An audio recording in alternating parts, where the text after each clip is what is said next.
তা স্পার্টাকাস কয়েকদিন চলার পর বন্ধ হয়ে গেল। অনেকগুলো শো হয়েছিল, তা এই রোমান পোশাক সব, তাই ওইগুলো ট্রাঙ্কগুলো মা বাবাকে জিজ্ঞেস করলো যে হ্যাঁ গো ওই নাটকটা কি আর হবে না? বললো না, এটা বন্ধ হয়ে গেছে। তাহলে পোশাকগুলো কি হবে? পোশাকগুলো বলছে নষ্ট হবে। তখন মা এগুলো লোকজনকে দিয়ে সেলাই করিয়ে পাড়ার লোকেদের মধ্যে ডিস্ট্রিবিউট করে দিল। ফলে দেখা গেল যে পাড়ায় সবাই রোমান পোশাক পরে এইটা তো জানতাম না। একটা মহান বলে সিনেমা ছিল অমিতাভ বচ্চনের, তার একটা গান ছিল পেয়ার নেমুসে মার দে গলি, লেলে মেরি জান। তা সেই গানটার রেকর্ডটা কিনে ড্রয়ারে রাখা আছে। কোনো একদিন বাবার ড্রয়ার খুলে বলছে এইটা কে কিনেছে? তো মা জানতো, মা এটা অস্বীকার করছে, মায়ের কথা যখনই হচ্ছে জানি না যে কে কিনেছে। তা মা একটু বোঝার চেষ্টা করছে যে বাবা কতটা রেগে আছে। তখন লালকে ডাকো, লালকে ডেকে হচ্ছে যে এইটা যে আমিই কিনেছি পয়সা জমিয়ে। তুই পয়সা জমিয়ে মোহনের রেকর্ড কিনেছিস? হ্যাঁ, তোর এই হচ্ছে অবস্থা। বলে রেকর্ডটা মট করে ভেঙে দিল, আমার মনে আছে। তো নয়নবাবু বাড়ি ছিলেন সল্টলেকে, পাঞ্জাব ন্যাশনাল ব্যাংকের পাশে। তা আমাদের হেস্টিংস থেকে ওনার কাছে আমার সোমবার পরীক্ষা, রবিবার দিন ফাইনাল একটা গিয়ে একটা পরীক্ষা দেবেন, ছোট মক পরীক্ষা, যে মক পরীক্ষা দিয়ে আমি সেই মক পরীক্ষা দিতে বেরিয়েছি সকালে। দিয়ে আমি এসপ্ল্যানেড মোড়ে নেমেছি, ট্রাম থেকে নেমেই মেট্রোতে দেখলাম morning show, all the president's men, Robert Redford, Dustin Hoffman. তা আমি মেট্রোর সামনে দাঁড়িয়ে আছি, ঘড়ি দেখছি, সল্টলেকের বাস চলে যাচ্ছে, এটা দেখবো নাকি পরীক্ষা দিতে যাব, মক পরীক্ষা। যথারীতি সিনেমায় জয়ী হলো, টিকিট কেটে ঢুকে পড়লাম। এই সময়টাকে তো আমরা অত সহজে ব্যাখ্যা করতে পারবো না, এক কথায় অনেক জটিলতা, নানা ধরনের কৌণিকতা, সেইগুলো আমরা একরকম আছে। আজকে এই যে সোশ্যাল মিডিয়া একটা বিশাল রিয়ালিটি, এই রিয়ালিটিটা কিন্তু অস্বীকার করতে হবে না, এর মধ্যে থেকেই তোমার স্বর বার করতে হবে। এবং তুমি যদি ফাঁকিবাজি করো, দেখুন আমি বলছি আজকে এআই আসার পর, যেহেতু এই প্রসঙ্গটা আসছে, যে আজকে ভাষা শেখার আর প্রয়োজনীয়তা নেই, আমি এটাকে তো অস্বীকার করতে পারবো না, স্বীকার করতে হবে। এটাকে নিয়ে হাপিত্তেশ করে লাভ নেই, প্রযুক্তিকে গ্রহণ করতেই হবে। এবং প্রযুক্তি এবং তার সঙ্গে ব্যবসা যুক্ত আছে, শিল্পপতিদের অবাধ মুনাফা করার ইচ্ছে লুকিয়ে আছে। এই যুদ্ধও তাই। হ্যাঁ, এই অস্ত্র, যে বোমা বানাচ্ছে যে কোম্পানি, যে বোমা ধ্বংস করছে শহরকে, সেই ধ্বংস শহরকে আবার নতুন করে গড়ে তোলার বরাত তো ওরাই পাবে। একদমই তাই। নমস্কার, আর্টপোরের এই আলাপ আসলে বিন্দুতে সিন্ধু দর্শনের এক অসাধ্য প্রয়াস। তবুও ওই যে লোভ হয়, সাংঘাতিক লোভ হয় সমুদ্রের সামনে এসে দাঁড়াতে। আজকে তেমনই একটা দিন, একটা স্বপ্নের দিন। আজকে আমি একলব্যের ভাগ্য নিয়ে গুরু দ্রোণাচার্যের পায়ের কাছে এসে বসতে চাই। আজকে আমাদের যিনি অতিথি, তার পরিচয় নিষ্প্রয়োজন। তিনি শ্রী সুমন মুখোপাধ্যায়। নমস্কার। কেমন আছো? এই চলছে, সিনেমার শুটিং শেষ হলো, ফলে একটা ক্লান্তি রয়েছে, সেইটুকুই। প্রচন্ড হেকটিক গেছে, তাই না? হ্যাঁ, একটা বেশ খুব অল্প সময়ে একটা বড় কাজ করার চেষ্টা করেছি, ফলে তো অনেকটাই লম্বা শুটিংয়ের দীর্ঘ সময়। যাক, সেই ক্লান্তিটা রয়েছে, কিন্তু কাটিয়ে উঠছি। ভালো হয়েছে শুটিংটা? শুটিং ভালো হয়েছে মানে যে জিনিসগুলো চেষ্টা করেছিলাম ছবির বয়ানের মধ্যে রাখতে, তার অনেকটাই ধরা গেছে শুটিংয়ে। এবং অভিনেত্রীরা অত্যন্ত দক্ষতার সঙ্গে তাদের কাজগুলো করেছে।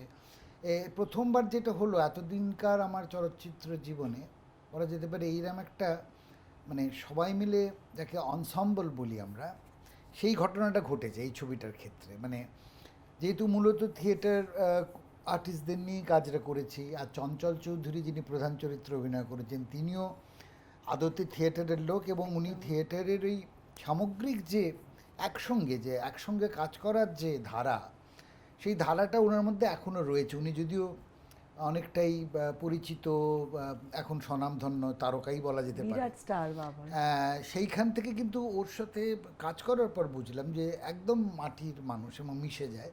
এবং বাকিরা তো থিয়েটারের লোকজনই মূলত ছিল, ফলত এই যে একটা সবাই মিলে একসঙ্গে কাজ করার যে আনন্দ, যেটা সিনেমা অনেক সময় পাওয়া যায় না, একদম। সময় সেখানে বিচ্ছিন্নতা একটা থাকে যেন। একদম এক একজন তারকাসুলভ আচরণ নিয়ে বসে থাকেন, এক একজন এই যে সেইটাই এই শুটিংয়ের ক্ষেত্রে একদমই ঘটেনি। সেটা আমার অত্যন্ত ভালো লাগার জায়গা আর কি।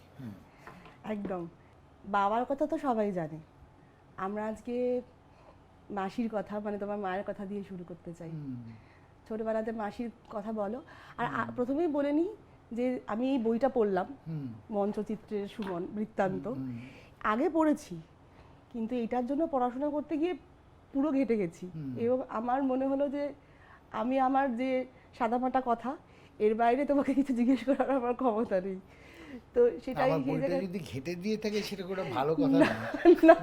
বইটা যাতে এটা একটা ঘাটা মানুষকে আরো সোজাভাবে চালতে সাহায্য করে সেটারই চেষ্টা। এটা এত অসম্ভব দামি, মানে আমি বলছি এক একটা প্যারা নিয়ে 1 ঘন্টা করে কথা বলা যায়, এত মানে সেই অর্থে তো মোটা নয়, যে প্রত্যেকটা লাইন মানে সেই শব্দচয়ন থেকে শুরু করে ভেতরে যেটা বলা আছে বলতে চেয়েছো, মানে কি বলবো, এটা টেক্সট বুকের মতো করে পড়া উচিত আমার মনে হয়েছে। আমি আগে পড়েছি কিন্তু এত খুঁটিয়ে পড়তে গিয়ে, যাই হোক, তো সেই ঘাটাঘাটির বাইরে গিয়েই চেষ্টা করব কথা বলতে।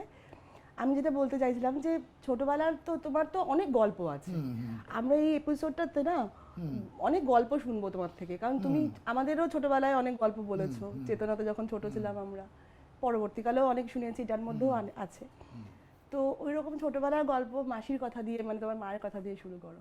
মায়ের তো একটা বড় ভূমিকা ছিল আমাদের বড় করে তোলার, কারণ আমরা একদম শিবপুরের একটা মফস্বল শহরে বড় হয়েছি, আধা মফস্বলই বলা যেতে পারে।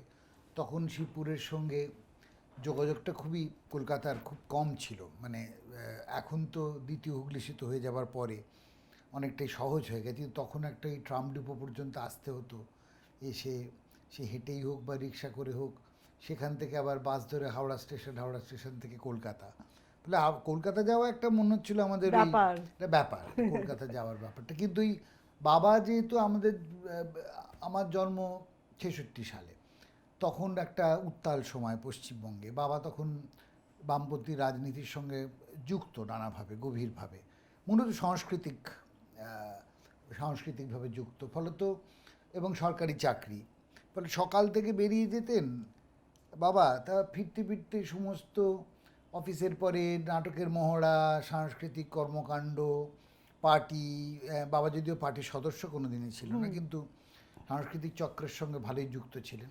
করতে করতে বাবার ফিরতেন তখন তো আমাদের সাথে দেখাই হতো না প্রায় বলা যেতে পারে, মানে শনিবার রোববারও তার মানে হতো না, আলাদা কিছু হতো না, কারণ শনিবার রোববার আরও কাজের চাপ বেড়ে যেত, কারণ শনিবার রোববারই সকাল থেকে রিহার্সাল বা মহড়া এগুলো ছিল। ফলত মা প্রায় একক হাতেই আমাদের বড় করেছেন যাকে বলে। মানে আমার পরে যখন নীল হলো অনেকটা পরে, এবং আমরা মাঝে মাঝে কলকাতা যেতাম, এবং কিন্তু আমাদের সঙ্গে যেটা ছিল, আমরা তো পরিবার হিসেবে কোনো দিন বেড়াতে বাবা ওরম কোথাও যাইনি। আমরা যেটা যেতাম দলের সঙ্গে, দল যখন শো করতে যাচ্ছে পশ্চিমবঙ্গের বাইরে বা অন্যান্য জায়গায় একটু কয়েকদিন, তখন চলে গেলাম দলের সঙ্গে। ফলত ওই একটা দলীয় আবহাওয়ায় থাকা, মানে একদম থিয়েটারের আবহাওয়ার মধ্যে, সেটা যাকে বলে ভেতরে ভেতরে কোথাও অভিঘাত এনেছে ভীষণভাবে, মানে একসঙ্গে থাকার যে ব্যাপারটা, এই যে সেইটা কিন্তু এখনও এত বছর পরেও তার থেকে বেরোতে চাইও নি, যে ওইটার মধ্যেই যেন থাকতে চেয়েছিলাম। কারণ ওই নাটক করতে গিয়েই সকালবেলা কোথাও দর্শন, কোথাও একটা ভালো একটা হয়তো সাইট সিইং করে এলাম, দল মিলেই ফিরে এলাম, কোথাও কেনাকাটা করতে গেলাম দলেই ফিরে এলাম। ফলত ছোটোবেলা থেকে মানে আমি হাতে গুনে বলতে পারি শুধু পরিবার হিসেবে কোনো জায়গায় গেছি কি না, ফলে পুরোটাই দলের সঙ্গে, মানে ভারতবর্ষ দেখা দলের সঙ্গে, আন্তর্জাতিকের প্রথম যখন আমেরিকা যাই 1980 সালে তখনও।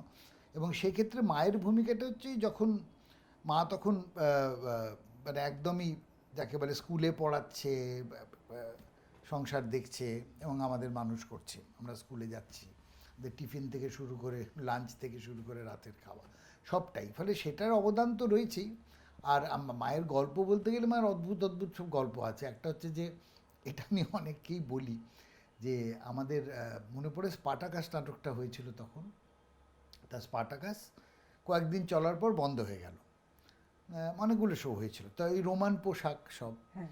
তাই ওইগুলো ট্রাঙ্কগুলো মা বাবাকে জিজ্ঞেস করলো যে হ্যাঁ গো এই নাটকটা কি আর হবে না, বললো না এটা বন্ধ হয়ে গেছে। তাহলে পোশাকগুলো কি হবে, পোশাকগুলো বলছে নষ্ট হবে। তখন মা এগুলো লোকজনকে দিয়ে সেলাই করিয়ে পাড়ার লোকেদের মধ্যে ডিস্ট্রিবিউট করে দিল। ফলে দেখা গেল যে পাড়ায় সবাই রোমান পোশাক পরে বেড়াচ্ছে। এইটা তো জানতাম না। মানে মানে ডাঙ্গুলি খেলছে, ক্রিকেট খেলছে, হ্যাঁ মা ওটা বিলি কার বুকাটি ইগল আঁকা রোমান ইগল, হ্যাঁ সব ঝলমলে পোশাক। এইটা মাসির হ্যাঁ, পক্ষে সম্ভব। এইটা আমার মানে এই শুধু এই ঘটনাটা নিয়েই আমার মনে ছিল আমি একটা চলচ্চিত্র বানাতে পারি, যে এরকম সত্যি একটা তাই। হাওড়ার একটা শিবপুরের একটা প্রত্যন্ত মফস্বল এলাকায় সবাই রোমান পোশাক পরে ঘুরছে। হ্যাঁ, মানে আধা রোমান, কেউ হাফ প্যান্টের উপরে একটা রোমান পোশাক পরা। পেরেছি। এই এই এরম এই ধরনের ঘটনা ঘটেছে। ফলে এইটা একটা আমার কাছে খুব মানে আমি নিজেও পড়ে আছি হয়তো। আর মাঝে মাঝে নিশ্চয়ই আমরা থিয়েটার দেখতে যেতাম যখন, বাবা বলে দিত। আমার একটা ঘটনার কথা মনে পড়েছে, সেইটা তখন আমি একটা সময় খুব প্রচণ্ড হিন্দি ছবি দেখতাম, মানে একদম যাকে বলে কমার্শিয়াল হিন্দি ছবি, স্কুল পালিয়ে।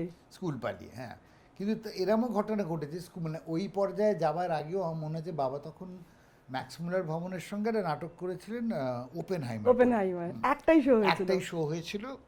তা আমার মনে পড়ে যেদিন ওপেনহাইমারের শো, সেদিনকে আমার কাছে দুটো অপশান ছিল। একটা হচ্ছে যে তখন ইডেন গার্ডেন্স একটা প্রতি বাৎসরিকভাবে মিলিটারি টাট্টু হতো। সেটা কি জিনিস? মিলিটারি টাট্টু হচ্ছে মিলিটারিরা নানা রকম কসরত দেখাতো, ও বাইক নিয়ে, তারপর তাদের নানা রকম মিলিটারি, সেগুলো খুব ইন্টারেস্টিং ছিল। তারা জিমন্যাস্টিক্সও করতো, তারপরে যুদ্ধের সময় যেভাবে ওরা হামাগুড়ি দিয়ে, নেটের ওপর দিয়ে, সব জলের ওপর দিয়ে বাইক চালানো, হ্যাঁ এইসব। তখন এয়ারফোর্স ছিল না, মানে যা হতো মাটিতে। ইডেন গার্ডেন্সও হতো, কিন্তু তা চয়েসটা ছিল মিলিটারি টাট্টু দেখতে যাব নাকি ওপেনহাইমার দেখতে যাব। তো বাবা সকালে এটাও বলে গেল যে জানা আছে যে এরকম একটা প্রস্তাব আছে জেঠুর, মানে আমার জারতুতো দিদিদের সঙ্গে যাব, তারা টিকিট রেখেছে। তা বাবা বলে গেল তুই ওপেনহাইমারটা কিন্তু দেখতে আসিস। আমি কিন্তু ওপেনহাইমার দেখতে যাইনি, মিলিটারি টাট্টু দেখতে গেছিলাম। মার কাউনি ফিরে হ্যাঁ, এসে? না না, মার খাইনি, কিন্তু একটু একটা দুঃখ পেয়েছিল যে থিয়েটার যেতে বললাম, থিয়েটার দেখতে আসতে, কিন্তু আমার দুঃখ রয়ে গেল ওপেনহাইমারটা আমার তার দেখা হলো না। যে সেটা এরম অনেকগুলো জিনিস। তারপরে ফলে সেক্ষেত্রে মায়ের ভূমিকাটা অনেক সময় একটু, তারপর কি বলবো যে মা সমস্ত আবদার এগুলো সহ্য করতো আর কি আমার দিনের পর দিন। কিন্তু খুব দুষ্টু ছিল নানা শুনেছি। রকমের দুষ্টু, মানে বলতে ওই সারাক্ষণই ক্রিকেট খেলে বেড়াতাম, ডাঙ্গুলি খেলছি, সাইকেল নিয়ে ঘুরছি, একটু অবাধ ছিলাম। তারপর নীল হবার পর সেই অবাধ মানে আরও স্বাধীনতা আরও বেড়ে গেল, কারণ মা তখন অনেকটাই সময় দিতে হচ্ছে শিশু বড় করার জন্যে। ফলে তার অভিঘাত বা তার প্রতিফলন পড়াশোনায় পড়েছে। হ্যাঁ, খুব কম নম্বর পেয়েছি সেন্ট টমাসে পড়তে না? সেন্ট টমাসে পড়তাম, খুব নম্বর পেয়েছি। বাবাকে ডেকে পাঠিয়েছে স্কুলে যে আপনার ছেলে ভীষণ ফাঁকিবাজ, অর্ধেক সময় স্কুলে আসে না। তা এইগুলো যে, এবং আমাদের হেয়ার স্কুলে, আমি হেয়ার স্কুলে অনেক পরে এলাম। হেডমাস্টার সঙ্গে বাবা একবার কলেজ স্ট্রিট এরিয়া দেখা করতে গেছিলেন। বাবা বললো আপনার ছেলের কী হয়েছে, রোগ টোগ কিছু হয়েছে নাকি, অসুখ টসুখ হয়েছে, অনেক দিন তো স্কুলে আসেনি। বাবা, বাবা বলে রোজই তো জামা প্যান্ট পরে স্কুলে যায়। বাবা, বলে তো ওইগুলো আমার এটা তো আরও পরে, তারও আগে শিবপুরে থাকাকালীন এমন ঘটনা ঘটতো। আমাদের হাওড়ায় তো 2টোর সময় ম্যাটিনি শো ছিল। এবার কি হয়েছে, আমাদের স্কুল ছুটি হতো ঠিক 2টোয়। ফলে আমি কোনো ছবি না শুরু থেকে দেখতে পারতাম না। 2টোয় ছুটি হয়ে হল পর্যন্ত পৌঁছে 20-25 মিনিট চলে যেত। কোন হল? 5 নবভারত ছিল, তারপরে অলকা তো আরও পরে।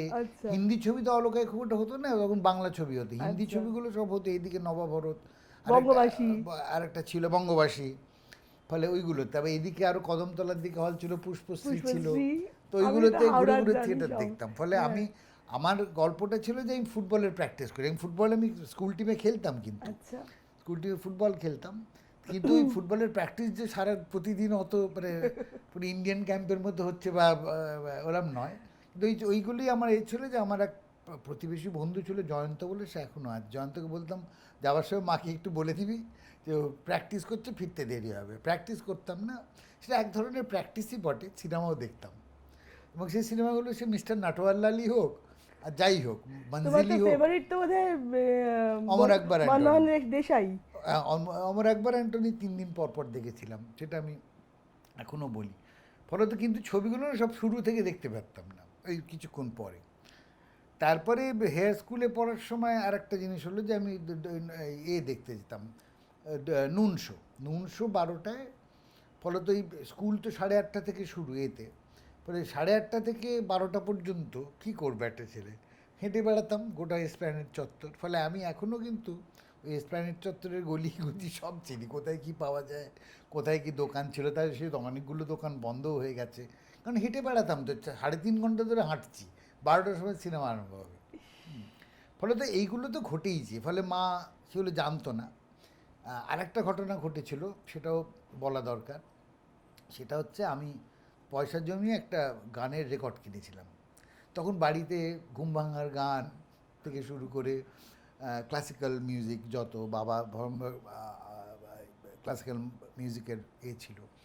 তা ঘুম ভাঙার গান সলিল চৌধুরী, রামকুমার চট্টোপাধ্যায় শ্যামা সঙ্গীত, তারপরে যশরাজ থেকে শুরু করে, হ্যাঁ ভর্তি রেকর্ড কেনা হয়েছে। তা আমি কিনেছিলাম, একটা মহান বলে সিনেমা ছিল অমিতাভ বচ্চনের, তার একটা গান ছিল পেয়ার নে মুঝসে মার দে গোলি, লে লে মেরি জান। তা সেই গানটার রেকর্ডটা কিনে ড্রয়ারে রাখা আছে। কোনো একদিন বাবার ড্রয়ার খুলে বলছে এইটা কে কিনেছে, তো মা জানতো, মা এটা অস্বীকার করছে, মায়ের কথা যখনই হচ্ছে আমি জানি না যে কে কিনেছে। তা মা একটু বোঝার চেষ্টা করছে যে বাবা কতটা রেগে আছে। তখন লালকে ডাকো, লালকে ডেকে হচ্ছে যে এটা যে আমিই কিনেছি পয়সা জমিয়ে। তুই পয়সা জমিয়ে মহানের রেকর্ড কিনেছিস? হ্যাঁ, তোর এই হচ্ছে অবস্থা। বলে রেকর্ডটা মট করে ভেঙে দিল, আমার মনে আছে। তো যাই হোক, সেই ঘটনাগুলোও ঘটেছে জীবনে। কিন্তু এই যে হিন্দি ছবি দেখেছি এতদিন ধরে, এবং আমি বলছি এই যে সিরিয়াস ছবি দেখার যে অভ্যেস, সেটা অনেক পরে এসেছে আমার জীবনে। কারণ হাওড়ায় ওই একটা রোববার কোনো সময় একটা কোনো ভালো ছবি হতো মর্নিং শোতে, সেটা দেখতে হয়তো বাবা আমাকে নিয়ে গেল, ওই একটা হলো। আমার মনে আছে আমরা এরম বাবা অনেক কতগুলো ব্যাটারশিপ পোটেমকিন দেখা, সেটা কোনো পার্টি কনফারেন্স একটা মাঠে দেখেছিলাম। তারপরে কোজিনস্তেভের হ্যামলেট দেখা, সেটা এই হিন্দি ছবির পাশাপাশি এক একটা করে অদ্ভুত অদ্ভুত ছবিও দেখেছি। সেটা অদ্ভুতভাবে হ্যামলেট দেখেছিলাম চিড়িয়াখানার উল্টো দিকে, ওই অ্যাকোয়ারিয়াম আছে, ওর ওখানে একটা হল আছে, ওখানে একটা কোজিনস্তেভের হ্যামলেট দেখেছিলাম।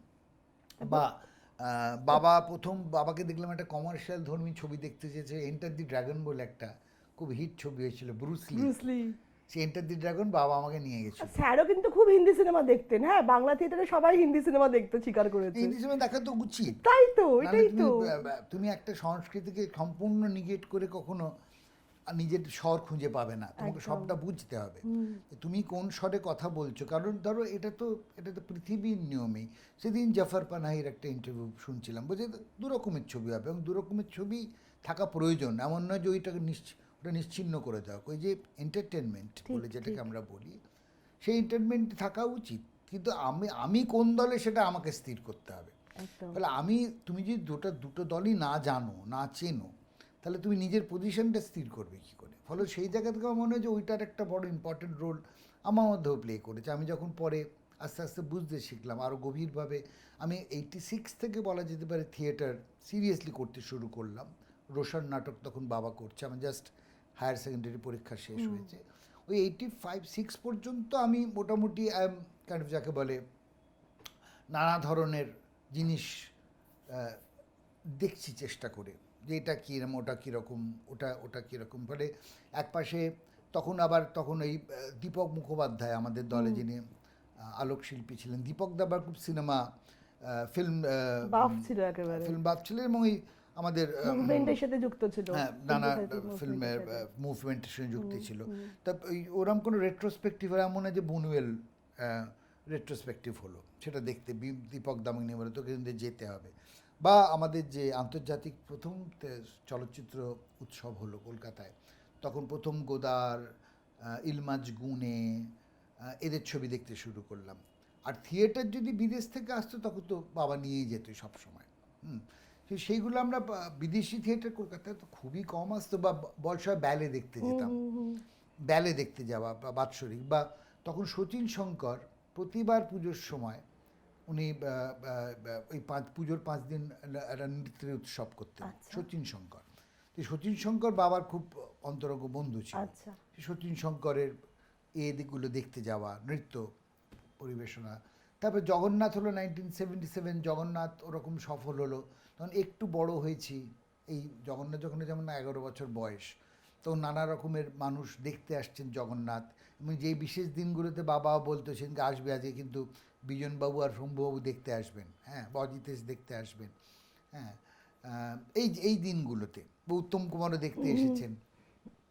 সেই দিনগুলোতে যাওয়া, গিয়েই লোক সত্যজিৎবাবু দেখতে এসেছেন, সেই দিনগুলোতে যাওয়া, ওই হয়তো 10 মিনিটের সান্নিধ্য, শোয়ের শেষে ওরা দেখা করতে এলেন, এই 10 মিনিটের সান্নিধ্যই কিন্তু অনেকটা প্রভাব ফেলছে।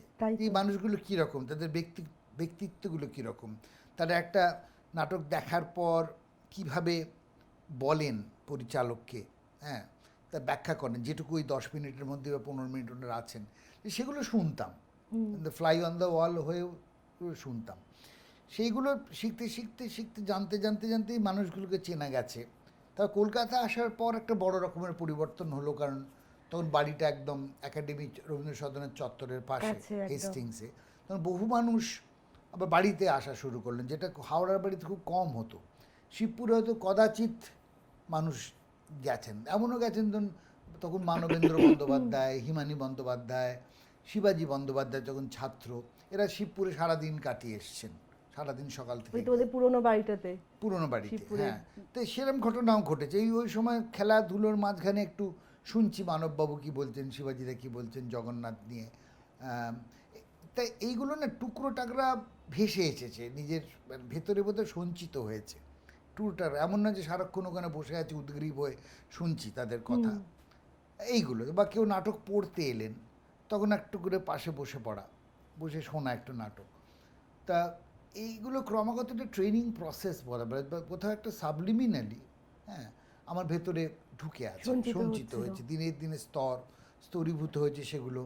এবং সেগুলো যখন পরে আমি বুঝতে পেরেছি, তা শিল্পকলা তো ফাইনালি একটা আর্টিস্টিক একটা এক্সপ্রেশন, ইজ ভেরি সাবলিমিনাল। হ্যাঁ, তুই জানিস না প্রভাবটা কোথা থেকে আসছে। এই যে সাইকোফিজিক্যাল এভোকেশন বলে তুমি একটা কথা একটা জায়গায় লিখেছো, যে ওই স্তরীভূতটা হতে থাকে, কখন বেরোবে তুমি জানো না, মানে সেই প্রসেসটা ছোটবেলা থেকেই শুরু হয়েছিল। এবং সেটাই আমাদের প্র্যাকটিস আর্টিস্ট হিসেবে, যে এইগুলোকে রাখো ভেতরে, স্মরণে রাখো, মননে রাখো, শরীরে রাখো।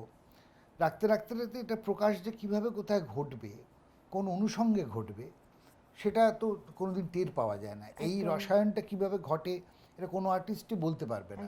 কিন্তু আমাকে যদি বলো আমার অনুশীলনটা কি, আমার একটা হচ্ছে একটা মহড়া দিচ্ছি, তার একটা অনুশীলন আছে।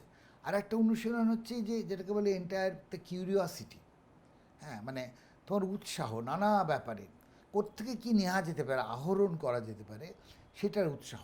নানা মানুষকে দেখাও যেমন উৎসাহ, সামাজিক, রাজনৈতিক, ঐতিহাসিক একটা চর্যার মধ্যে থাকা একটা অনুশীলন, সেটাও যেমন মানুষকে শুধু মানুষের দিকে তাকিয়ে থাকা, দেখা মানে দ্য ওয়েজ অফ সিইং, মানে একটা তাকিয়ে থাকা, একটা দেখা, অবজার্ভ করা, মানে হ্যাঁ, তাকিয়ে থাকা আর দেখার মধ্যে তফাৎ আছে। ফলে দেখা মানে এই দেখাটাও কিন্তু একটা অনুশীলনের ব্যাপার, মানে কীভাবে তুমি দেখবো। যেমন জন বার্জারের একটা বই আছে ওয়েজ অফ সিইং বলে, আমরা যখন প্রথম আমেরিকায় পড়তে গেলাম ওই বইটা আমাদের দেওয়া হলো। ওয়েজ অফ সিইং মানে ওটা বেসিক্যালি পেন্টিং নিয়ে, হ্যাঁ, কিন্তু দেখার অনুশীলনটা তুমি দেখতে শিখতে হবে, যেটাকে আমরা বলি নাটক, থিয়েটার দেখতেও শিখতে হবে। যে বাবার পাশে যখন আমি বসে থিয়েটার দেখতাম, একটা কোনো মুহূর্ত বাবা তো বলে উঠলো, মুহূর্তটা দেখলি, সঙ্গে সেই মুহূর্তটা একবার আমি রিম্যাপ করলাম, যে কোন মুহূর্তের কথা বললো, যে মুহূর্তটা দেখলি এটা খুব ইন্টারেস্টিং মুহূর্ত। ফলে ওইগুলো কিন্তু মানে ভেতরে কোথাও থেকে যাচ্ছে একদম, ওই শিক্ষাগুলো। একটা হয়তো এমনি শিক্ষা হয়, তুই ওয়ার্কশপে গেলি, শেখানো হচ্ছে এইটাই, স্টেজ বলতেই বোঝায় এই হচ্ছে স্টেজ ক্রাফট, এই হচ্ছে মিউজিক। কিন্তু আরেকটা হচ্ছে যে মানে যেটাকে অবচেতনে যেটা ঠিক থাকছে, অবচেতনটা ভরাট হচ্ছে ক্রমাগত, সেটার ভেতরে একটা রসায়ন চলছে, সেখান থেকে আবার একটা প্রকাশ। এবং তুমি যখন মানে পরে সেটাতে আসছিও, যখন আমরা ক্যাপে চেতনা অ্যাক্টিং প্রোগ্রামে যখন ক্লাস করতাম, তখন তুমি মাল্টি ডিসিপ্লিনারি একটা এর একটা কথা বলতে, যে বিভিন্ন রকম মাধ্যমগুলোকে এক্সপ্লোর করা। এবং আরেকটা কথা খুব ইন্টারেস্টিং বলতে, এখন আমি সেটা খুব মানি, যে একটা কিছু পড়লি বা একটা কিছু দেখলি, সেটা দেখে কি তোর কোনো রেফারেন্স মনে আসছে, অন্য কোনো ছবি, কোনো কবিতা, কোনো গানের লাইন কি মনে আসছে? তখন সেটা অতটা বুঝতাম না, এখন দেখতে গিয়ে সেটা খুব মানে বুঝতে পারি আর কি। এবং যার যতখানি জানা থাকবে সে তত বেশি করে ওগুলো রিলেট করতে পারবে। এটাই বলছি তোমাকে, মানে আমি বলছি যে শিবপুরের ওই যে বাড়ি ছেড়ে তোমরা চলে এলে, মন খারাপ হয়েছিল একটু একটু? পুরোনো পাড়া বন্ধু বান্ধব, সে তো বটেই, একটা বড় বন্ধু বান্ধবের সার্কেল ছেড়ে আসতে হয়েছিল, কিন্তু কলকাতায় আসারও একটা অদ্ভুত উত্তেজনা ছিল। যে কলকাতায় থাকবো মানে সেটাও ছিল। এবং ওখানেও গিয়েও সরকারি আবাসনে থাকতাম, সেখানে চট করে বন্ধু বান্ধব হয়ে গেল। কিন্তু মাঝে মাঝে শিবপুরের প্রথম দিকে ফিরে যেতাম পুরনো বন্ধুদের কাছে, কিন্তু সেইটা কাটতে বেশি দিন সময় নেয়, বিকজ আমরা এতটাই আবার সংস্কৃতির ওই পরিবেশের কাছাকাছি ছিলাম যে সেটা চট করে এসে প্রায় গিলে ফেললো আর কি বলা যেতে পারে। আর তোমাদের ওই বাড়িতে তো ওই তোমরা ছাড়া, তোমাদের পরিবার ছাড়া আর কেউ এই চর্চার মধ্যে খুব একটা ছিল না, তাই? কেউই ছিল না প্রায়। যেটা শুনেছি, আমাদের বাবারা যারা 5 ভাই বা ওই পরিসরের মধ্যে আমাদের একদম আত্মীয়তার যারা ছিল, তাদের মধ্যে এরকম সাংস্কৃতিকভাবে যুক্ত একটা ছিল যাত্রা দল, ছিল অনেকগুলো, যার কথা বাবা বারবার বলে। যাত্রা দলের অনেক মিউজিশিয়ান থাকতেন, যারা আমি সকাল থেকে শুনতাম ভায়োলিন প্র্যাকটিস করছে, তারা বেহালা প্র্যাকটিস করছে, তো সেইগুলো ছিল। কিন্তু থিয়েটার বা সিনেমার আমার মনে পড়ে না কেউ। আচ্ছা, আবার মাসির কথা বলি, যে এই যে ধরো তোমরা নীলদাদাও হলো তোমার থেকে অনেকটা ছোট, 8 বছরের ছোট, হিংসে হয়েছিল যখন ভাই হয়েছিল? নট নেসেসারিলি, না মনে পড়ে না সেরকম কোনো। অনেকের হয়তো, তাই জিজ্ঞেস করছি। তাই আমি বলছি, ধরো এই যে হলো, তখন মাসির পরিবারটা তো আবার অন্যরকম, মানে আরতি মুখোপাধ্যায়, ডাক্তারের মেয়ে, অমুক তসুক। তো এই যে তোমরা পড়াশোনার দিকে না গিয়ে ক্রমশ আস্তে আস্তে থিয়েটারের দিকে বা এই দিকে যে ঘেসছো, মাসি এটা নিয়ে কখনো আপত্তি ছিল? না, আমার মনে পড়ে না এরকম কোনো অবকাশ বা অবসর হয়েছে যেখানে এইটা নিয়ে আমাদের মধ্যে কোনো গভীর দ্বন্দ্ব দেখা দিয়েছে। কারণ একটা ছিল মায়ের পরিবারে আবার রবীন্দ্রনাথের গান, হ্যাঁ, এই আর সাংস্কৃতিক কালচার এডুকেটেড একটা পরিবার ছিল আর কি। আমার বড় মামা বিদেশে থাকতেন, হ্যাঁ, ইঞ্জিনিয়ারিং, সেইটা আবার ছোট মামা গান শিখতেন ওখানে, রবীন্দ্রনাথের গান, ফলে সেই একটা পরিবেশ ছিল এই কনফ্লিক্ট, মানে কিন্তু সেটা কোনো কনফ্লিক্টিং হয়নি। মানে আমার মনে হয় যে আমাদের খুব স্বাভাবিক ছন্দেই আমরা কিন্তু আমাদের সাংস্কৃতিক জগতে ঢুকে পড়েছি। আমার ক্ষেত্রে বলতে পারি যে কোনোদিন পড়াশোনায় যে খুব তুখোর ছিলাম, তুখোর থাকলে হয়তো সমস্যা হতো, খুব ভালো থাকতাম। তুখোর কিনা জানছো কি করে? না, আমি বলছি ধর আমার রেজাল্ট, বলছি একাডেমিক রেজাল্ট যদি মানুষের ভালো হয়, তখন this question comes very strongly, যে তোমার তো একাডেমিকে তুমি এত স্ট্রং, তাহলে তুমি একাডেমিক্সটাকে ছাড়ছো কেন? ফলে আমার ওই জায়গাটা হয়েছিল, এতে এত দুর্বল, একে এই মানে পড়াশোনাটা আদৌ আর হবে কিনা কেউ জানে না। এইটা কেউ মানবে না, পড়াশোনা করনি তাই জন্য রেজাল্ট ভালো হয়নি, মানে সারা জীবনে পড়াশোনাই করেছো। একাডেমিক রেজাল্টস গুলো অনেক কি হয়, তোর মধ্যে দ্বন্দ্ব তৈরি করে। আমি যদি পড়াশোনায় খুব ভালো, যে আমার অনেকগুলো পথ খোলা আছে, যে আমি ডাক্তার হবে, ইঞ্জিনিয়ার হবে, এই বলছি যে একটা, যে তোমার এই রেজাল্ট যদি হয়, তাহলে তোমার সম্ভাবনা আছে তুমি হয়তো পরবর্তী ক্ষেত্রে একাডেমিক্সে আরো বড় জায়গায় যেতে পারো। মানে বড় জায়গায় বলতে মানে যেগুলো সামাজিকভাবে খুব মানে পরিচিত যে ধারাগুলো আছে, ডাক্তার, ইঞ্জিনিয়ার বা অন্যান্য যেগুলো রয়েছে, ওকালতি, আইন, আমি বলছি সব মিলিয়ে, যে সেইগুলো আমাদের ক্ষেত্রে প্রশ্ন আসেনি। কারণ আমার মনে হয় যে একটা ওই যে ঠিক আছে, এ পড়াশোনায় খুব একটা মন টন নেই, এবং থিয়েটারটা করছে এবং মন দিয়ে করছে, চেষ্টা করছে ধরার, সেইটা একটা। যেমন আমি একটা গল্প বলি অনুষঙ্গে। রবার্ট রেডফোর্ড, যিনি বিখ্যাত আমেরিকান অভিনেতা এবং পরিচালক, তো রবার্ট রেডফোর্ড তো হলিউডের অত বড় স্টার, তার সঙ্গে আমার সৌভাগ্যবশত আমি তখন চতুরঙ্গ ছবি নিয়ে সান ফ্রান্সিসকো ইন্টারন্যাশনাল ফিল্ম ফেস্টিভ্যালে গেছি। চতুরঙ্গর ফেস্টিভ্যালে হঠাৎ একটি অনুষ্ঠানে রবার্ট রেডফোর্ড এসে হাজির।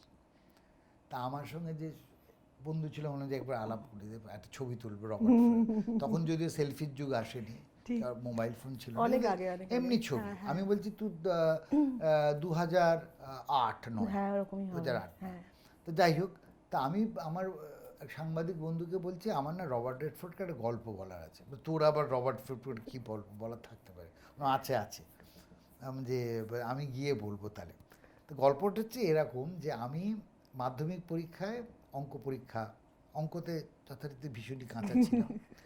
তা অঙ্কর জন্য বিশেষ রাখা হয়েছিল, প্রাইভেট টিউশন।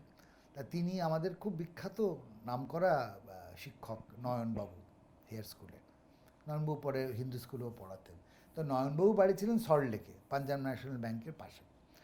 তা আমাদের হেস্টিংস থেকে ওনার কাছে আমার সোমবার পরীক্ষা, রবিবার দিন ফাইনাল একটা গিয়ে একটা পরীক্ষা দেবেন, ছোট মক পরীক্ষা, যে মক পরীক্ষা দিয়ে আমি সেই মক পরীক্ষা দিতে বেরিয়েছি সকালে। দিয়ে আমি এসপ্ল্যানেড মোড়ে নেমেছি, ট্রাম থেকে নেমেই মেট্রোতে দেখলাম morning show, all the president's men, Robert Redford, Dustin Hoffman. তা আমি মেট্রোর সামনে দাঁড়িয়ে আছি, ঘড়ি দেখছি, সল্টলেকের বাস চলে যাচ্ছে, এটা দেখবো নাকি পরীক্ষা দিতে যাব, মক পরীক্ষা। যথারীতি সিনেমায় জয়ী হলো, টিকিট কেটে ঢুকে পড়ে যথারীতি তখন ওরম ফোনাফোনি তো হতো না, কি আপনার ছেলে আসেনি কেন, সব জিজ্ঞেস করে। ফিরতেই মা জিজ্ঞেস করলো কী রে কেমন হলো। আমি বললাম নয়নবাবু খুব বলেছে, একদম এবারে ঠিক আছে, সব প্রস্তুতি একদম ঠিক। তা আমি বোধহয় মাধ্যমিক পরীক্ষায় আমার সারা জীবনে, স্কুল জীবনে যে অঙ্কতে যা পেয়েছিলাম তার থেকে সবচেয়ে বেশি পেয়েছিলাম, রাইট। এবং সেই শেষ আমার অঙ্ক পরীক্ষায় বসা, তাহলে আমার জীবনের একটা পরিবর্তন এসেছিল, যে অঙ্কে পরীক্ষায় বসতে হবে না। রবার্ট রেডফোর্ডকে এই গল্পটা আমি বলেছিলাম, বলার সৌভাগ্য হয়েছিল। তো রবার্ট রেডফোর্ড শুনে মনে হেসে ফেলেছিল, তো জীবনটা পাল্টে দিল কেন? আমি জীবনটা পাল্টে দিলে যে আমার জীবনে করে অঙ্ক পরীক্ষায় বসতে হবে না, এটাই তো লাইফ চেঞ্জিং মোমেন্ট। তা উনি খুব হেসেছিলেন, আমার মনে আছে। তো যাই হোক, সেই অল দ্য প্রেসিডেন্টস মেন দেখে বেরিয়ে সেটাই হয়তো অনেকটাই আমাকে অনুপ্রাণিত করেছিল ভালো অঙ্ক পরীক্ষা দিতে। একদম তাই। সেই তো এই ঘটনাগুলো ক্রমাগত ঘটে গেছে আমার জীবনে সব মিলিয়ে। এবার ধরো হেয়ার স্কুল, হেস্টিংসে আসার পর হেয়ার স্কুল, ওখান থেকে যাদবপুর। এবার রেজাল্টে ভালো করনি বলছো, রেজাল্ট ভালো না করলে যাদবপুরে তো ভর্তি হওয়া যায় না, যাই হোক মোটামুটি ভালো আর কি, ভালো বলতে সাংঘাত কিছু না। তখন কি ওই পরীক্ষাটা হতো, যে কম্পারেটিভের যে পরীক্ষাটা দিতে হতো? হতো, নিশ্চয়ই হতো। তবে কম্পারেটিভে তখন আমার মনে আছে আমাদের ক্লাসে 30টা মেয়ে, আমরা 3টে ছেলে, সব মেয়েরা পড়তো। কারণ কম্পারেটিভে কেউ নিত না। না, কম্পারেটিভ তখন একটা ধারা হিসেবে খুব একটা বেশি প্রতিষ্ঠিত হয়নি, একদম তাই। সারা ভারতবর্ষে 2টো ডিপার্টমেন্ট। আমাকে বলেছিল, আমি যখন পরীক্ষা দিতে গেলাম, আমার যে টিচার ছিলেন বাংলার, উনি বলেছিলেন আগে একটা সাহিত্য ভালো করে পড়ো, তারপর তুলনামূলক সাহিত্য পড়ো, বলে বাংলাতে পাঠিয়েছিল। সেই ফলে ওই ধারণাটাই ছিল না যে ইংরেজি বাংলা এই দুটো বিভাগই ছিল, কিন্তু তুলনামূলক সাহিত্য তখন আমার মনে পড়ে যে মানবেন্দ্র বন্দ্যোপাধ্যায় বা শিবাজী বন্দ্যোপাধ্যায়ের কথা বলছি, তারা তো তুলনামূলক সাহিত্যের অধ্যাপক ছিলেন। ফলে ওদের একটা প্রভাব ছিল যে আমি ঠিকই করেছিলাম যে আমি ইংরেজি বাংলায় পড়বো না, তুলনামূলক সাহিত্যই পড়বো। তখন অলরেডি আমি বলছি এটা 86, তখন অলরেডি আমার থিয়েটার করার ইচ্ছে সিরিয়াসলি ভেতরে এসে গেছে। মানে একটা হয় না যে সারা জীবন, সেদিনকেই একটা খুব ইন্টারেস্টিং কথা শুনছিলাম যে সারা জীবন যারা জেনে যায় যে কি করতে হবে, তারা খুব একটা বড় কিছু করতে পারে না। যারা সারাক্ষণ এটার মধ্যে থাকে যে কি করব এখনো জানি না, খুঁজছি, বলে খোঁজাটাই কিন্তু অনেকটা আর্টিস্টিক এক্সপ্রেশনের মতো হয়ে যায়। তাই সেটা একজন একরকম ভাবে, এই কথাটা অনেকের পছন্দ হবে না হয়তো, যে এই সারাক্ষণ খুঁজে গেলে হবে। কেউ তো মনে করে ফোকাসড হওয়াটাই আসল কথা। না, ফোকাস হতে পারে, এটাকে একটা কনটেক্সটে দেখতে হবে, কোন কনটেক্সটে ফোকাস হতে হবে সেটা। এবার যেটা করব যখন করছি তখন ওইটা কিন্তু একটা ডিসিপ্লিনের মধ্যে দিয়েই পড়তে হবে। যেটা বারবার বলি, এখনকার জেনারেশনের প্রবলেম, আমরা একটু জাম্প করছি সাবজেক্ট, কিন্তু এই ফোকাসটা নেই বলে একটা প্রবলেম হয়। আমাদের হাতে এত মেটেরিয়াল এসে গেছে, কিন্তু তার মধ্যে দিয়ে কোনটা চয়ন করে পড়বো সেই রুটটা, সেই ন্যাভিগেশনটা আমরা হারিয়ে ফেলেছি। আগে একটা ন্যাভিগেশন ছিল, একটা কলেজে গেলাম, এটা ন্যাভিগেট করছে, এটা আমার সিলেবাসটাই আমাদের ন্যাভিগেশন, রাইট? এইবার সিলেবাসের বাইরে যারা পড়ছে তারা তাদের জ্ঞান বাড়াচ্ছে। আমাদের যেমন কম্পারেটিভে যেটা ছিল, ধরুন আমি কাফকা পড়তে গেলাম, এবার কাফকা পড়তে গিয়ে কাফকার একটাই গল্প হয়তো সিলেবাসে আছে, কিন্তু কাফকা জীবনটাকে জানতে জন্য তার ডায়েরিটা পড়তে বলা হলো, রাইট? ফলে এই যে ডায়েরিটা পড়ছি, এবার বলছি যে একটা কোনো উক্তি এলো, যে উক্তিটা হয়তো মার্কসের কোনো উক্তি, সেখান থেকে মার্কসের সে কোন প্রবন্ধে উক্তিটা ছিল সেই প্রবন্ধটা পড়তে বলা হলো। এই যে সিলেবাসের বাইরে গিয়ে পড়া, এইটা কিন্তু আমাদের বারবার তুলনামূলক সাহিত্যের যেটা ছিল, আর ওরকম কোনো বাঁধা কথায় উত্তর দেওয়ার ব্যাপার ছিল না। তুমি যা মনে করো একটা গল্প পড়ে তুমি তার অ্যাপ্রিসিয়েশন করো। এইটা আমার খুব ইন্টারেস্টিং লাগলো, আমি পড়ছিলাম যে আমার বলে দিচ্ছেন যে নোট আমরা যা বলছি সেটা লিখতে হবে না, তোমাদের টিচাররা নবনীতা দেবসেন থেকে শুরু করে সব বিখ্যাত মানুষজন, তোমাদের নিজেদের মনে হওয়াটা লেখো। অথচ আমরা যখন সিইউতে পড়াশোনা করেছি, লিটারেচারও পড়েছি, তখন তো কিন্তু ঠিক উল্টোটাই, মানে উল্টোটাই শেখানো হয়েছে। আমার মনে হয় ওই একাডেমিক ডিসিপ্লিনের মধ্যে যে ডিফারেন্সটা ক্রিয়েট করছে তুলনামূলক বিভাগ সাহিত্য, সেটা হচ্ছে এইটা যে আমি যেটা ক্লাসে বলছি তুমি সেটাকে খণ্ডন করতে পারো তোমার পরীক্ষার খাতায়, যত ভালো খণ্ডন করবে তত ভালো নাম্বার পাবে, তুমি কাউন্টার আর্গুমেন্ট দাও যে তোমার এই যে বলছে এই জিনিসটা ছিল। ফলে ওইটা থেকে আমাদের একটা কি বলবো, একটা ডায়ালেকটিক মন তৈরি হলো, একটা মানে ক্রিটিক্যাল স্টাডিজ বলতে যেটা আমরা বুঝি, ক্রিটিসিজম, যে তুমি একটা গল্প, একজন আমাদের অধ্যাপক সে তার মতো করে ব্যাখ্যা করছেন, তার রিডিং, তার পড়া, কিন্তু তুমি তোমার পড়াটাকে প্রাধান্য দাও। তাহলে তুমি নোটস নকল করো না, তুমি তোমার পড়াটাকে মান্যতা দিয়ে সেটাকে তুমি চেষ্টা করো তুমি কি করে তোমার পরীক্ষার খাতায় বা তোমার টিউটোরিয়ালে সেটাকে প্রকাশ করবে। এই অভ্যাসটাও কিন্তু আমাদের এটা খুব কাজে দিয়েছে। অসাধারণ অভ্যাস। আমরা খুব বড় বড় শিক্ষক পেয়েছি নিশ্চয়ই। তুমি যখন এখন পড়াতে যাও, বিদেশে পড়াতে যাও, এখানেও তো তোমার প্রচুর ছাত্রছাত্রী তুমি তৈরি করেছো, ওইভাবে বলো না, কিন্তু আমরা তো জানি তুমিও এইভাবেই তো শেখাতে চাও, মানে এই কথাটাই বলো। নিশ্চয়ই মানে আমার এবার ধর এই যাদবপুরে পড়তে পড়তে যেটা ঘটলো, খুব ইন্টারেস্টিং অনেকগুলো ঘটনা ঘটলো। একটা হচ্ছে যে একটা প্রগাঢ় একটা বড় ভান্ডার খুলে গেল চোখের সামনে, এইটা খুলে দিল আমাদের বিভাগ বলা যেতে পারে, আমাদের শিক্ষকরা, মানে মানব বাবুই হোক, আমাদের স্বপন মজুমদার হোক, অমিয় দেব হোক, নবনীতা দেব হোক, অরুন্ধতী বন্দ্যোপাধ্যায় হোক, তা শুভা দাশগুপ্ত, শিবাজী বন্দ্যোপাধ্যায় তো বটেই, তা এরা একটা জগৎ খুলে দিল এবং এই যে চিন্তন পদ্ধতিটাকে একরকমভাবে লালন করলো। মানে আমাদের চিন্তা করার যে পদ্ধতি, থিঙ্কিং, এই থিঙ্কিংয়েরও তো একটা চর্চা আছে, মানে যেটাকে বারবার এখন তো ওটা খুবই ব্যবহৃত হচ্ছে ঋত্বিক ঘটকের ভাবা প্র্যাকটিস এই ভাবা প্র্যাকটিস করো মানেটা কি সেটা তো বুঝতে হবে, ভাবা প্র্যাকটিসটা কিভাবে করবে, তাই তো এটা তো বটে। প্র্যাকটিসটা অনেকেই জিজ্ঞেস করে নির্দেশকের প্র্যাকটিসটা কি, হোয়াট ইজ দ্য অনুশীলনটা কি। একটা তার উত্তর আমি দিয়েছি যে প্রগাঢ় উৎসাহ যে কোনো বিষয়ে, এফডিপি কন্টিনিউ। যেমন লেখক প্রতিদিন লিখতে পারে, ফিল্ম মেকার তো প্রতিদিন ফিল্ম করতে পারে না, তাকে তো ওয়েট করতে হয় অনেক দিন। হ্যাঁ, তা তখন সে কী করে সচল রাখে তার অনুশীলনটাকে, সেই সচলতার একটা পদ্ধতি আছে। তেমনি চিন্তার প্র্যাকটিস করার একটা পদ্ধতি আছে, তুমি কীভাবে ভাবতে শিখছো, যে ওয়েজ অফ সিইং যে কথাটা বললাম, দেখতে কিভাবে শিখছো, ঠিক সেভাবে চিন্তা করতে কি করে শিখছো। কিন্তু এই যে বলছো অনেক বিষয়ে উৎসাহ, একটা কথা আছে না খুব পাতি কথা, যে Jack of all trade master of নান, সেটা বোধহয় এখানে খাটে না।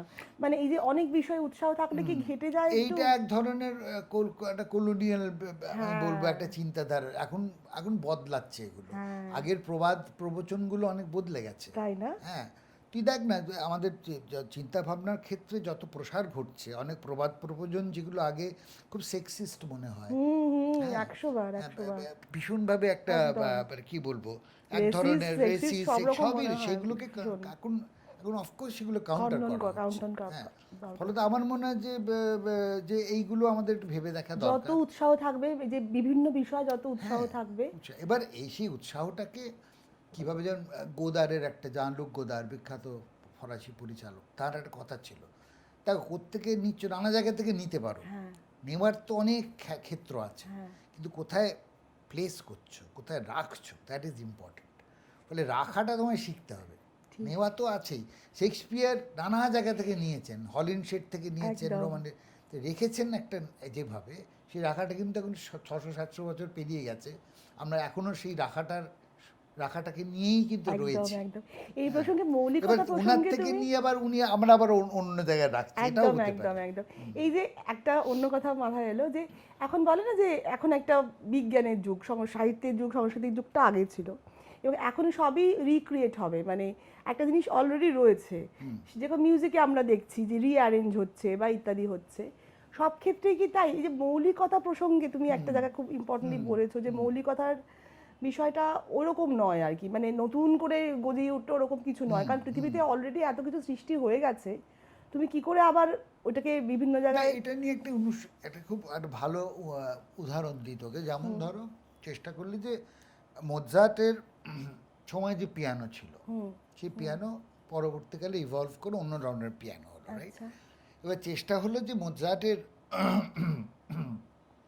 যে পিসগুলো, কম্পোজিশনসগুলো, ওগুলো এই সময়ে দাঁড়িয়ে আমরা যেই সময়ে মোৎসার্ট বানাচ্ছিলেন সেই শব্দটাকে আমরা আবার নতুন করে তৈরি করব, সেই মৌলিকতাটাকে বজায় রাখবো। আচ্ছা তা সেইটা একটা চেষ্টা করা হয়েছিল। তো দেখা গেল আমাদের আমাদের যে মানব জাতির যে এভলিউশন, আমাদের কান যেভাবে অভ্যস্ত হয়েছে নতুন নতুন শব্দে, পরিবর্তিত হয়েছে। হ্যাঁ, এই যে জায়গাটা যখন এসে গেছে, ফলত না ওরম কোনো মৌলিক বেসে আর ফিরে যাওয়া সম্ভব নয়। কারণ আমরা আমাদের মননের দিক থেকে আমাদের যে এভলিউশনগুলো হয়েছে সেই এভলিউশনটাকে বজায় রেখেই করতে হবে। যেমন যেভাবেই আমরা রাজনীতি ইতিহাসের ক্ষেত্রে বলি, আমরা যে একটা কলোনিয়াল ইতিহাসে ছিলাম, এই ইতিহাসটাকে আমি যদি ভুলে যেতে চাই হবে না। ওটাকে নিয়েই আমাদের নতুন ইতিহাস তৈরি করতে, নতুন স্বর তৈরি করতে হবে। সেই একইভাবে যে যে ওই স্বরটা আমাকে আর ফিরে যেতে পারবো না আমি, কারণ আমার কান তখন একটা একটা একটা পরিবর্তনের মধ্যে যেতে যেতে যেতে যেতে একরকমভাবে একটা জায়গায় এসেছে, আমাদের দেখা শোনা সমস্তটা মিলিয়ে। ফলে ওরম কোনো আদি স্তরে যেভাবে, যে আমি একটা কথা বলি, যেমন এই প্রসঙ্গেই এটা হয়তো ঠিক হবে যে সফদার হাশমি যখন থিয়েটার দ্য রুটস বলে একটা সরকারি কর্মকাণ্ড তৈরি হয়েছিল, রুটসে ফিরে যাও, থিয়েটার রুটসটাকে খুঁজে বার করো, মানে আদি রুটস, মানে মানে যাকে বলে আনপলিউটেড রুটস, সেটাকে খুঁজে বার করো। সেটাতে অত্যন্ত সনাতনবাদী একটা অত্যন্ত বাজে প্রয়াস। সফদার হাশমি তার সাথে যুক্ত হয়েছিল? সফদার হাশমি না, সেটাকে অ্যাটাক করেছিল। ও তাই বলো? হ্যাঁ, উনি অ্যাটাক করে বলেছিলেন এটা হচ্ছে অত্যন্ত একটা, মানে যেটা বিজেপি এখন করার চেষ্টা করছে। এক্স্যাক্টলি, মানে যেটা সনাতনপন্থীরা সবসময় সেটা করে, কিন্তু ওই রুটসটা তো আর ওই রুটসে নেই। রুটসের উপর দিয়ে ইতিহাস রাজনীতির একটা বড় অধ্যায় চলে গেছে। তাই তো, হ্যাঁ, কয়েক শতাব্দী চলে গেছে, তুমি আদি রুটস থেকে কী করে খুঁজে পাবে? হ্যাঁ, পরে এই তোমার রুটস যেটা এখন যেটা যে যে যে তোমার গ্রোথ হয়েছে, সেই গ্রোথটা কিন্তু ওইটা নিয়েই হয়েছে, ওটাকে অস্বীকার করে হবে না। সেই কারণে ওই জন্যই বলতে চাইছিলাম যে ওই মৌলিকতার প্রশ্নই একই জিনিস, যে তুমি একটা মৌলিকতা খুঁজছো, যে মৌলিকতা আসলে ওইভাবে থাকে না। মৌলিকতার ইতিহাস রাজনীতি সমাজ সমস্তটা নিয়ে একটা একটা জিনিস তৈরি করে, এবার তোমাকে সেটাকে চিহ্নিত করতে হবে। তার জন্য আমরা যখন ভারতবর্ষ যখন স্বাধীন হলো, তারপর যে নতুন স্বর খোঁজার চেষ্টা করছি সমস্ত ক্ষেত্রে, আর্কিটেকচার বল, আমাদের সমাজ থেকে শুরু করে সাহিত্য, সঙ্গীত, সমস্ত নাটক, শিল্পকলা, তো সেই স্বরটার মধ্যে এমন তো নয় যে আমি আমার এই এই এই যে স্বাধীনতা যে আমাদের হলো, তার আগের যে 300 বছরের আমাদের ইতিহাস, সেটাকে ভুলে গিয়ে করতে চাইছি না। ওটা আমাদের সঙ্গে রয়েছে, ওটাকে অস্বীকার করে করতে পারবো না, কিন্তু তার মধ্যেও কিন্তু আমাদের নিজস্ব স্বর তৈরি হতে পারে। হ্যাঁ, সেই স্বর তো প্রমাণিত হয়েছে বারবার।